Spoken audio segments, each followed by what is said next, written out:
Hello YouTube, it's Christian. I am back this week for our rules of real estate. We're on rule number 29, which is one of my personal favorites. Had I applied this earlier, I would have 10x my business a long time ago. However, grateful where I'm at today. I hope you listen to this one because this will help you no matter what you're doing. The rule is busyness is not business. They sound very similar. One spelled with a Y, one spelled with an I.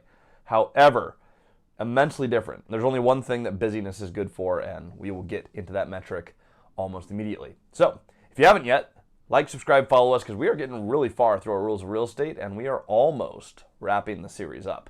This is one of the big ones. Listen closely. So, business is any business. This is not just for real estate, though we've applied it to multifamily, to short-term rentals, to our property management company, to our education company. It applies no matter what industry you're in. This is business advice. However, if you're watching this channel for real estate, this directly applies, and you definitely need to pay attention because I've seen people lose money not following this metric. So what is the metric of busyness good for? Well, busyness is the amount of activity that you have in relation to the time that you have available. Now, if you are just too busy for other projects, don't take on more projects. Turns out that is a great way to do very poorly on everything. It is better to be great at the things that you are working on than just be terrible at a whole bunch of different opportunities. Now, when Cody and I got started in real estate and in all of our businesses, when we started, it was so hard to find the first opportunities. Getting started is very difficult. That's why a lot of people don't go into business. Getting started is, in fact, the hardest piece. Once you're rolling, these once-in-a-lifetime opportunities come up way more often than you'd imagine, and you get to a point where you have to know when to turn down projects. That's what busyness is good for. When you are at capacity, the first thing you look at is, can I bring in more people? When your whole team's at capacity and you have this amazing opportunity, you're going to be faced with an option. Do I need to expand my team? And am I in a place to expand my team? Or is this once-in-a-lifetime project just not the one to do? In fact, Cody and I passed on a huge one today. We're talking millions of dollars, waterfront, never going to get a chance to buy property at this price again. That being said, way too big of a project while we're also doing resort and our multifamily and our other companies. Now, had this project come up a year from now, might be perfect. But today, too busy. So why is busyness a bad metric for the rest of your business, though? I know people who run their business, and I'm not going to get too specific so I don't accidentally offend someone, but let's just say their business activities are very mundane, very simple, and very low profit. They have a business that is very close to a hobby. However, it eats a lot of their time. Just because they are busy, they quit their day job, they retired, they're making less than they were making in their mediocre day job, they're doing something they love. Good for them. Where you don't want to get confused is, hey, I'm doing a good job running my business, or my business is going to thrive because I put in more effort. Now, the key to business is not busyness, it's efficiency. How do you streamline your processes? If you have something that's eating all your time, is it something that needs to eat your time, or can you bring on more members of your team who will thrive in that position, who will enjoy that position, and who free up your time for more adventures? I'm going to take this to a simple piece of practical application. So, practical application. How do we use this? Okay, so Cody and I started these companies by ourselves. So when we first started, it was just the two of us buying real estate. There was no one else involved. So I've never done this solo, but it was just what two people can do.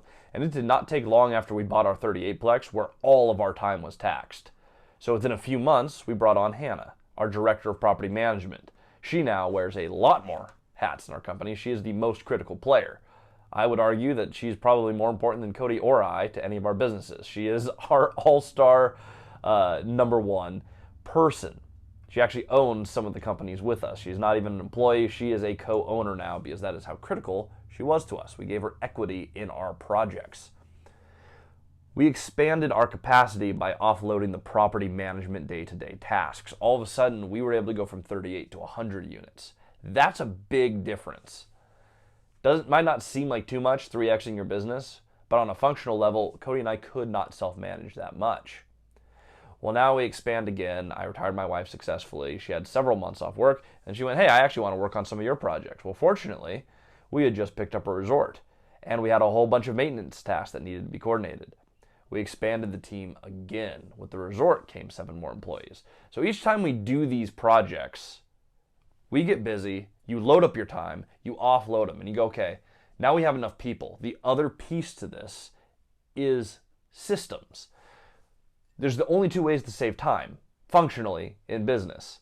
It's add new people and delegate, or it's add systems that streamline your processes. We have a ton of software that does this. Cody and I used to do one-on-one coaching.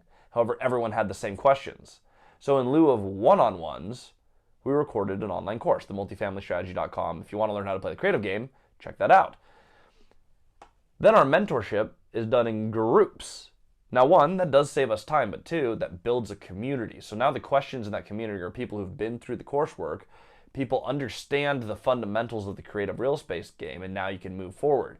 That business is now streamlined and it's optimized to the end user. If you're to hop into that, it is so much stronger than our old one-on-one mentorship because we meet more times a week in community, and you're backed up by classes that you can watch any video in real time. Those are systems that save time, optimize the business, and offer a better experience for everyone. We did this in property management by adding employees and software. We use the software called Appfolio. If you have over 50 units that you're managing, you can use this. Fantastic software, managed by our team. Hannah and my wife run that software, and they work very, very hard on it. The combination of people and systems, well, not only do we save a bunch of time, but those systems offer a better experience for us and for the tenants of our buildings. We can streamline a whole lot. That is what running a business is. So how am I defining a business? In its simplest essence, Rob Kiyosaki said this, and I think it's in Rich Dad Poor Dad. It might be in Cash Flow Quadrant. It might be in both. However, I know I got this from Kiyosaki, but you are running a business when you can step away from your business for a year, step back in, and your business is grown and is farther than where you left it. Does it mean that you're worthless to your business? Absolutely not. You should be involved in each of your businesses. I am not a huge fan of true passive income. I think you should be involved in your projects and you should have some level of busyness. I think it's really, really healthy for you. You should be solving puzzles and growing your teams and leading your teams. However, when you actually have a business and not a job for yourself, is if after years running your business, you wanted to take a 1-year vacation, you could go, you have the people and the systems in place for your business to not just sustain, but to thrive in your absence. That is how I define business. It's people, it's systems. Be an excellent leader, but put other leaders in place so that you don't have to be. That is when you truly have a business. Anything up to that point, you are either a hobby or you're a business in startup mode. And startup mode is definitely business. However, it comes with a lot of busyness. So if you want to apply these principles, and I wish that I knew this way earlier. I was late to the game actually reading the Rich Dad series. Most people who watch this channel have already read that book, so good on you. If you haven't, do it. I'll drop a link below, but there's a link on every video anywhere on finance.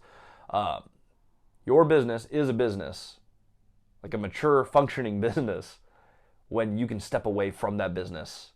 You have the people and systems in place to run it. So you leave for a year, you come back, that business is better and stronger than it was before. That's when you have a business. If you're just struggling with busyness, you probably have inefficiencies.